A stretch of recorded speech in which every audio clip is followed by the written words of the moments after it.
Je suis Alexandra Guénin, je suis née en Guyane et je vis au Congo depuis 17 ans et j'ai monté ma compagnie de théâtre, Théâtre à la carte à Pointe-Noire.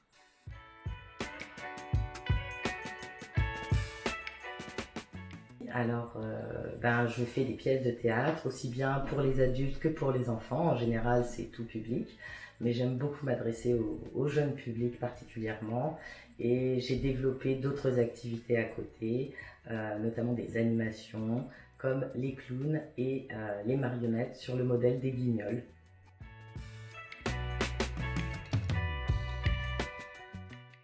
J'ai quand même pas mal monté de spectacles et puis j'ai ressenti le besoin d'écrire ma propre histoire par rapport au pays où je vis, par rapport aux cultures que je côtoie et par rapport aux gens que je fréquente.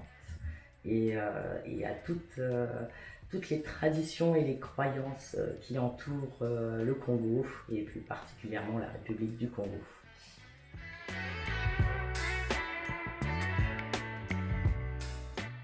C'est Bois-Diable. Bois-Diable, c'est l'histoire d'une femme qui vit en Europe et qui va apprendre le décès de son père au Congo, pays dont elle est originaire et qu'elle ne connaît pas. Elle va donc se rendre à la veillée funèbre et à l'enterrement. Et son esprit rationnel va se heurter à une culture et à des traditions qu'elle ne connaît pas. En plus, les circonstances étranges qui entourent la mort de son père vont la plonger dans un monde mystérieux rempli d'esprits et de prophéties. Elle va décider d'entreprendre une aventure épique où elle va traverser l'océan Atlantique et elle va atteindre les terres enchanteresses de la Guyane.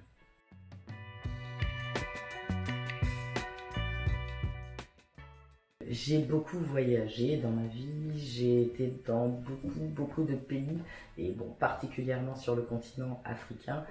Et de tout ce que j'ai pu voir, entendre, j'ai envie de créer un pont en fait par-delà de l'Atlantique parce que j'ai constaté qu'il y avait une certaine méconnaissance de l'Afrique aux Antilles et des Antilles en Afrique. Et j'aimerais qu'on en sache un petit peu plus et qu'on découvre un petit peu plus ce qui se passe par-delà l'Atlantique.